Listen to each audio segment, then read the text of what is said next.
Hello, everyone, and welcome back to another episode of the Courageous Curiosity Podcast. I'm Superintendent Ben Mainka here for the Novi Community School District.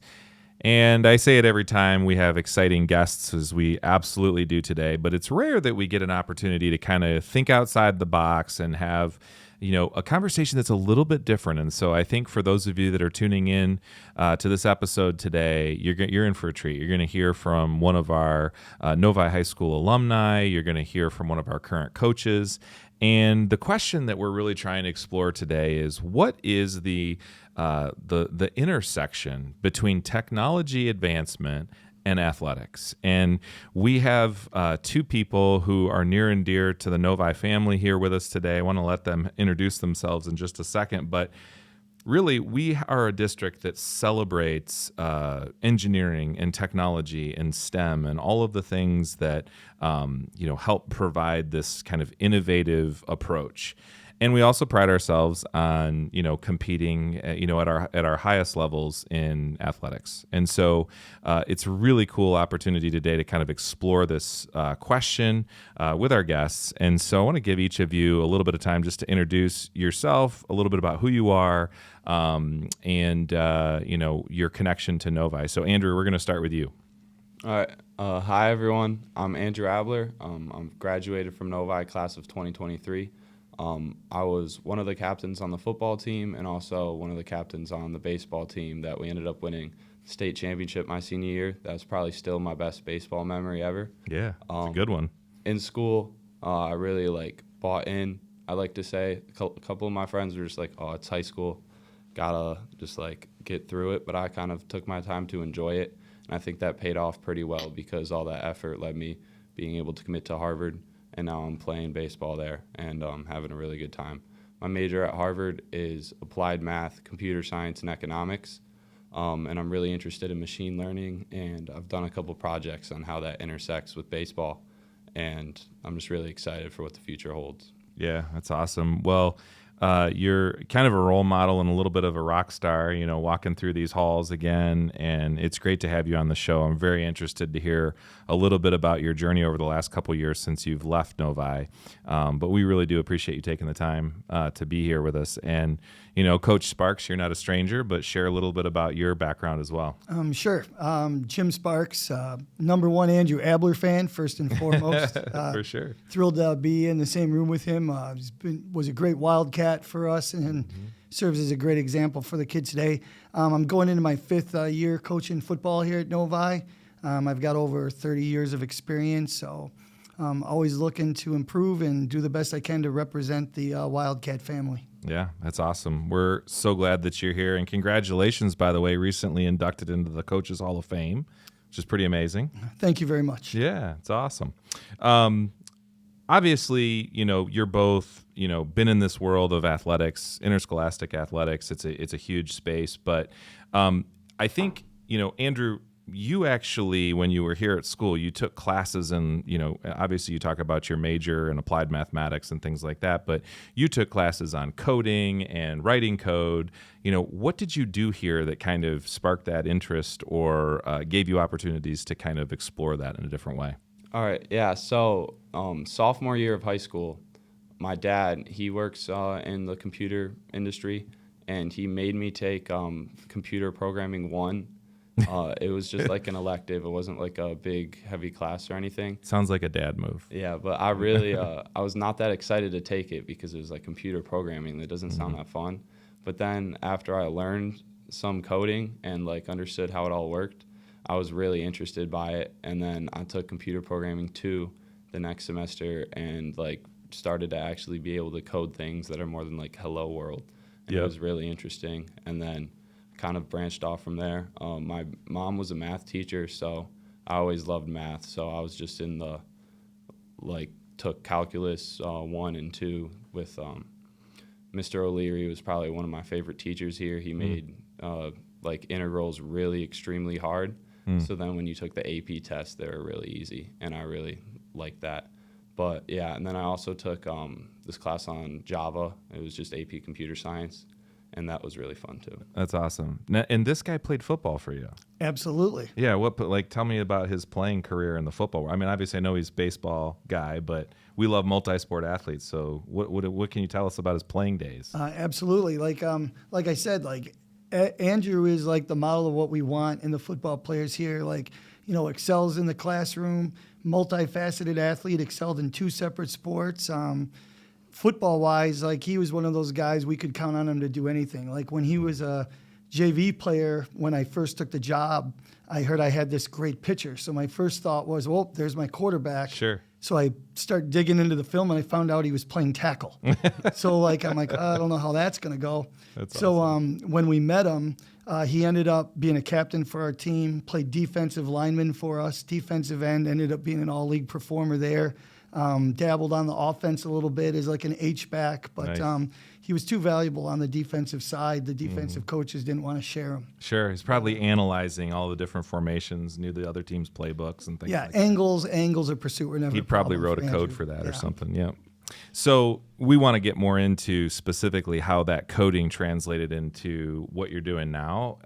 But I'm interested, Coach Sparks, in you're coaching football team, and for those of you that aren't familiar with the sport, obviously, there are a lot of kids, there's a lot of athletes out there, and they all have very different types of, position groups and things like that. But talk a little bit about how technology is being used to help make the coaching of the sport more efficient and from a football lens. I mean, it's amazing. Like to think back, like to where we started, where practice plans were written on like the back of a manila folder, and you would use your wristwatch to keep track of the segments in practice. Whereas now, we use Google Drive. All our coaches, all the game planning, all the practice planning is interactive. Where every coach has the ability to edit and see it like in real time. Same with stats with the players. We're very blessed here to have Willie Mena.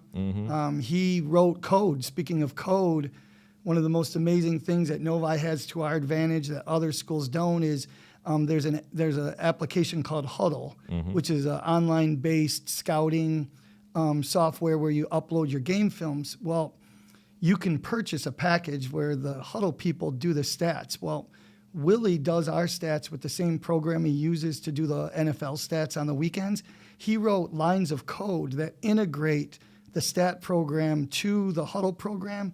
So like at the end of the game, not only when we upload the game film, all the stats are also immediately like why we usually go out and eat after as a staff. We're on our phones. We can not only watch the game, we can see the stats, who carried the ball, how far. Wow. And then that even extends like, at practice, we film with the Pixelot camera that's on our stadium. Yeah. We purchased a drone so we can get angles from right over. The drone it's robotic. You just set the parameters and it flies itself. It lands itself. All you got to do is change the battery. So that helps us, like you mentioned, like the different position groups, whereas before to film practice, you would literally have to have one person run from group to group, and you couldn't film every group. You had to choose which one. Now, between the ability to have the Pixelot camera film all our practices, to have our segment timer on the scoreboard, to have a drone that can fly between position groups or just go up higher and encompass them all.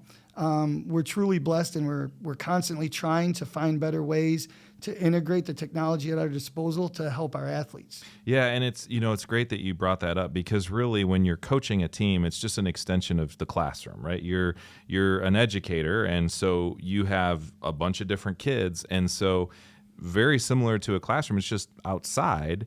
This actually gives you the ability to not only see what the different groups are doing, but then you're able to make feedback relevant and timely, right? So if I am able to film all these position groups, right, you as a coaching staff, I would assume have some sort of way to catch up and then say, oh, look, we're noticing that some of our offensive linemen are firing out too low, or we're noticing that our receivers, maybe the routes aren't quite as crisp as they need to be. Is that kind of the follow-up that you can do pretty quickly because you have that data at your disposal? Yeah, and then you brought up like the extension of the classroom. I think if I was to give any advice to a young educator with any type of athletic background, the fact that I've been coaching has made me a better teacher over the years, and the fact that I teach has made me a better coach. And what I mean by that is, in the classroom, we're always trying to identify learning styles and then differentiate the lessons or put in some scaffolding to make sure that you're reaching each and every kid at their level and,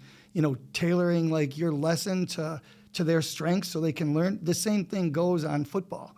Like take Andrew at his defensive end. Like his greatest asset wasn't that he was fast, but his greatest asset was like he played with tenacity. He played with great pad level. He could read plays quick and react. So, as a coach, when you're watching the film, like you start to be able to see and show the kid like, hey, you're never going to run that guy down, but let's try tighten up your alignment a little bit more. So, the ability to have like the immediate feedback to stats, the immediate feedback to film, being able to now, like I said, through the Huddle app, not only when it gets uploaded do we see it, Andrew as a player or all our players have an account to Huddle. They can go home right after practice and literally on their phone get that feedback you're talking about, which, as coaches, our challenge each and every day is to find better ways to use it to translate to helping our athletes succeed. And that's what we're striving to do every day. I love it. So, Andrew, we want to hear about how that feels as an athlete, and then obviously your experience having that technology available to you. But also, I heard that you're pitching at Harvard. You're doing great. You're in your sophomore season. I heard you actually had the opportunity to pitch at the iconic Fenway Park. Is that true? Yeah, that was one of the best baseball experiences I've ever had. Just one thing to say, I was telling Coach Sparks, the mound there is way better than anything I've ever pitched on. Okay. It's like it was like designed for human feet, and it was wow. Like, I can't really explain it, but it felt like a pillow. But yeah, it was really cool to just be able to pitch, see like a huge stadium behind home plate, and it kind of gives you a little bit more adrenaline, a little bit more velocity. But it was also good to just like shut your brain off and just cruise on the mound, especially like at the highest stage. Like it's really exciting whenever you have to pitch in a big game with adrenaline. Well, you're 19, 20 years old, I would assume. 19. Yeah, 19 years old. And I'm not going to say your age, Coach, but you've probably never even been to Fenway Park. I haven't, and I'm definitely older than 19. Yes, exactly. and it's kind of a cool thing to experience that as a young person, right? You're at Harvard. A lot of people, speak of Harvard and as they should, very high esteem, great institution. Do you get picked on a lot because you don't have an accent? That's kind of a good question. There's a lot of accents. My Michigan accent gets picked on a little bit, especially when I say fire. Yeah. I don't really know why that's like the big word, but yeah, everyone's from all over. Like there's some Southern accents, a lot of European accents. Sure. It's really cool, like having friends from all over the place. Like I showed up freshman year, and my random roommate was a 6'5" rower from Australia. Oh, wow. That's cool. He was like, "Good day, mate." Yeah, for sure. And certainly, the traditional Bostonian accent, right? You probably get that a lot if you go out into the Boston area where Harvard's located. So what a cool experience to be able to play sports and pitch there. And we talked a little bit about how you had a passion for math. You had a passion for code that was developed largely because of what your dad forced you kind of into, which is a lot of times we have to nudge our kids into things. So that's just sometimes what happens. But I'm wondering about how have you taken that to the next level then? What are some projects that you're working on to integrate technology into making you a better pitcher and making you better at what you do in your sport? That's a really good question. I'd say the first big project I ever did was in that computer programming class where I tried to make a turtle baseball game. So there are these things called turtles. I don't really think I've used it in college at all, but it's pretty much like a simple way to explain things that you draw down. And I made a 2D baseball game with pitches with curveballs and hitting timing to try and hit the ball. And I put a lot more effort into that than I probably should have, but it was really fun. And then building off of that, in college, I took a computer science class every semester, and it always ends with a big project. So CS50, that's kind of Harvard's famous intro class. They have they teach every lecture live streamed on YouTube as well, and they have a couple million subscribers. But my project at the end of that was just the video game 2048, but I put my roommate's face as a kid and then he got older as you like combine the blocks. Okay. That makes sense to people that know the game. Yeah. And then after that, I started to get a little bit more into baseball because then I kind of had like a bigger toolbox of like knowledge of code, and also using the new AI like co-pilots. It helps you code ideas a lot faster, like test out different things without having to spend like 10 hours writing a large chunk of code. And last summer, I reached out to Tread Athletics, this pitching coach company, and the Harvard researchers in the engineering department, and kind of was like, I don't really have anything to do this summer. I'd love to get some experience and do a project that I'm passionate about. And I kind of tried to get like a merged research for trying to experiment with building an AI pitching coach. And how that worked was my knowledge at the time, like I didn't really know much about machine learning or neural networks other than like YouTube videos. I ended up taking a class on it at MIT last fall, so this was after the summer. But the researchers, these two professors, they kind of talked to me and like explained how I should orient this code better to like understand the AI part of it, because I didn't really have experience with that.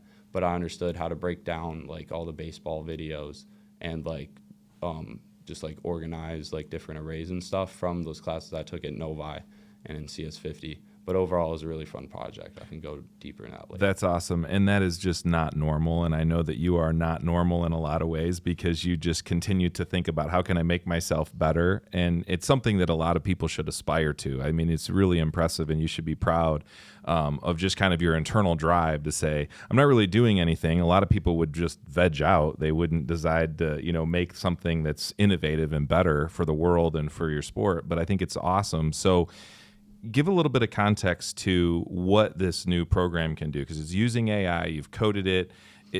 How does it help you become a better pitcher? How does it help you think through, how you're going to approach the game, or how you're going to approach your arm angles and all those different pieces? So basically what I learned about neural networks through YouTube videos is like the multi-layer perceptron models. It's like a type of architecture of one. It pretty much, if you have a ton, like tens of thousands of inputs paired with outputs, it pretty much finds the function through a lot of math on what leads these inputs to these outputs. So this company called Tread Athletics, I'm obviously really like big into trying to make my pitching mechanics as efficient as possible, to throw as fast as possible. This company is really knowledgeable about pitching mechanics. So what they did is they had a huge data set of a pitcher pitching, like the video of them from the side, so you could really see all of their body parts. Mm-hmm. And then it was paired with a mechanical assessment on what they do good or bad. For example, one would be like arm is up on time at landing. That's like a mechanical checkpoint. And there were 11 of those, with good with a 1 represented in its place, or bad with a 0. And pretty much what I did is I used an open source framework called MediaPipe. It was coded by Google. And what that was, it was its own neural network, where they took in, they probably had a huge data set of over 100,000 pictures of people standing however, and someone went in and labeled, this is where their elbow is, this is where their shoulder is, this is where their hip is. And pretty much what I did is it was able to look at the frames of the video and identify where the body parts were at. Then I encoded those body part measurements, how separated are their hips, or what is the angle between their shoulder, their elbow, and their hip. And I encoded that into a large data set of different angles. And then I pretty much fed all those numbers into the neural network, paired with the mechanical checkpoints of this is what's good, this is what's bad. And after enough videos paired with outputs, it was able to learn just a neural network that you would input a new video, and then it would tell you what you do good and what you do bad. And I was able to get it up to 92% accuracy. Okay. Which I think is pretty good, considering they only gave me a couple hundred videos. And I think they're in the process of getting a larger data set and then training it on their own and then making it really successful. Then maybe down the road it could be actually marketable. That's awesome. What a cool, amazing project, and a great way to show how technology can be integrated into making you better as an individual athlete, but also could be potentially changing the trajectory for a lot of pitchers.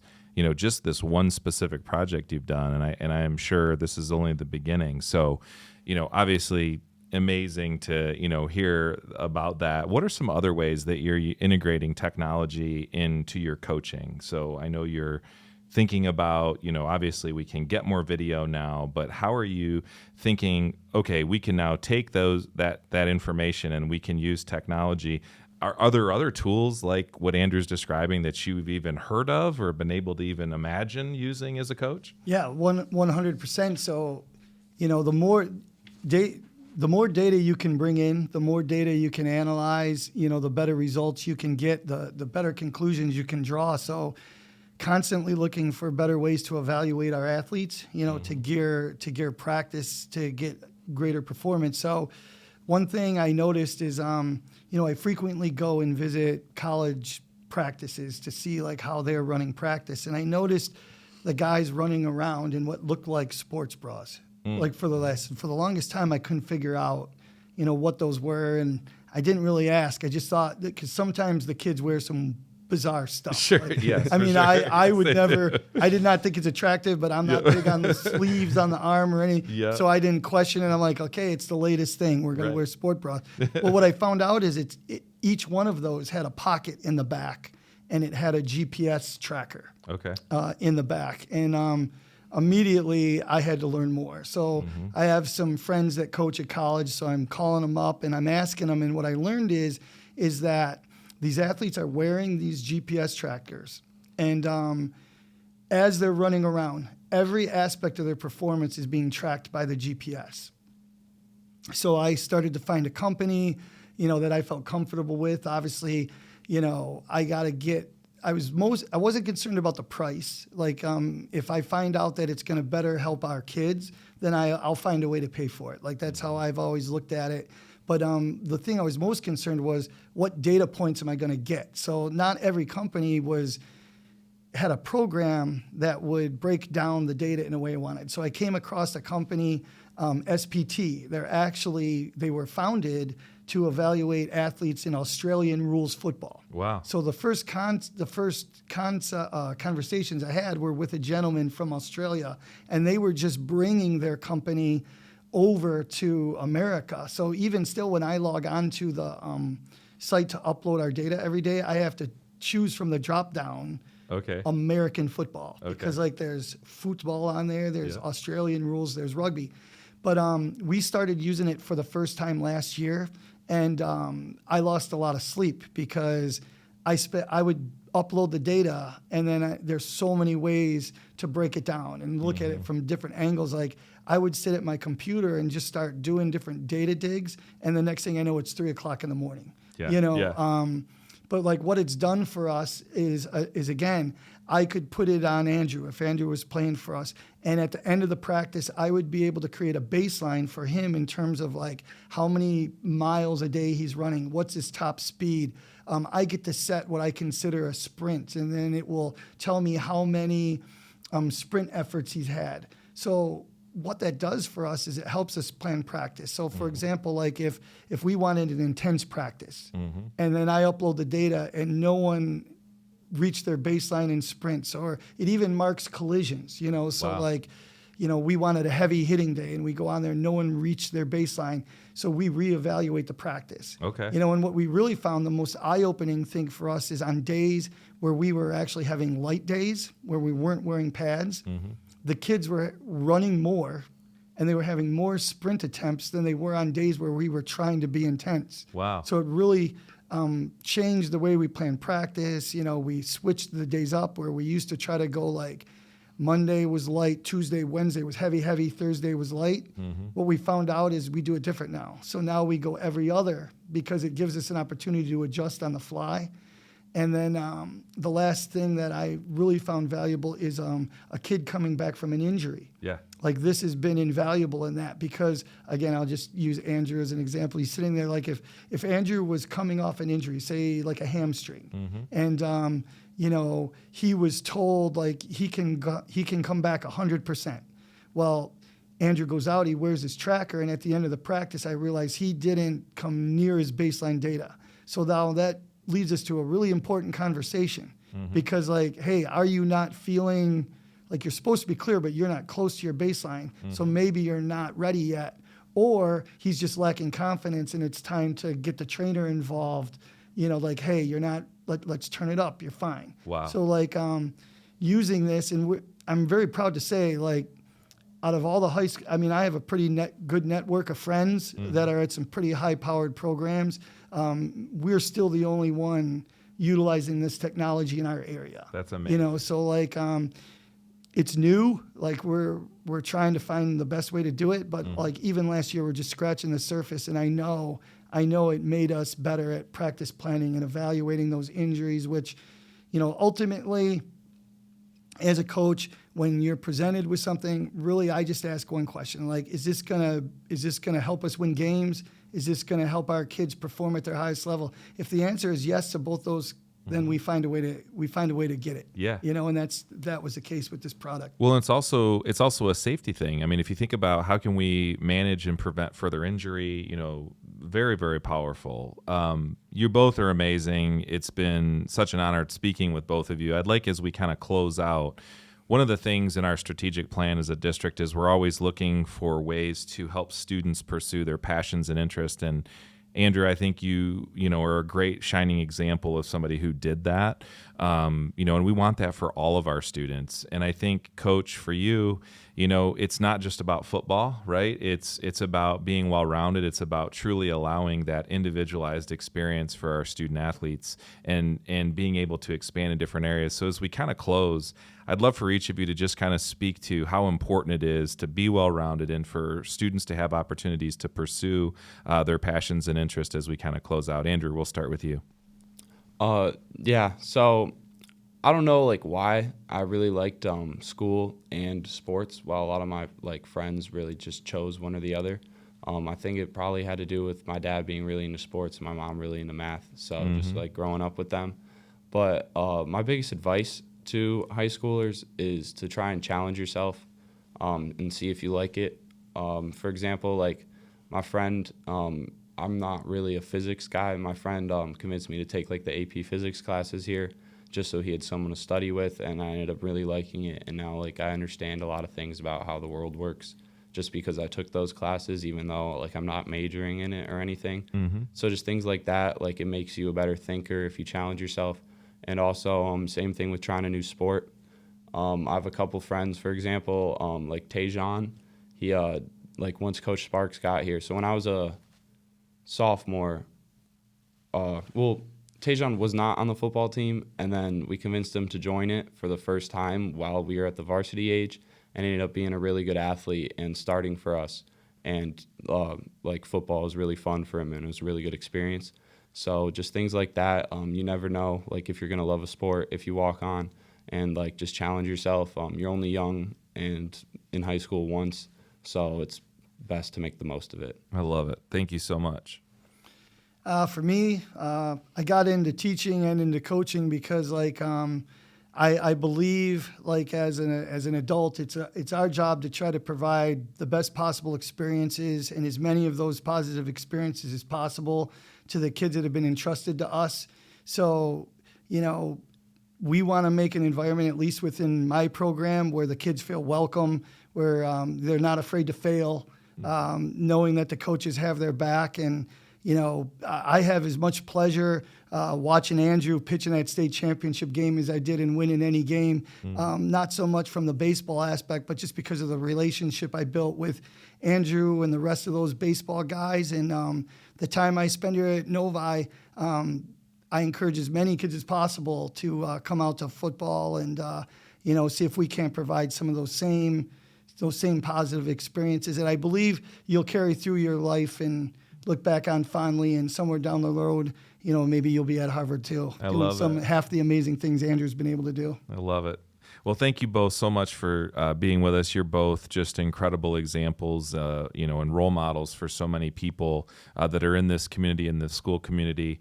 And we can't wait to see what the two of you do next and how you're going to change the world in amazing ways. And for everybody else watching the show today, thank you so much. We learned a lot from these two incredible people. Hope all of you will emulate them and stay curious. And let's go Wildcats.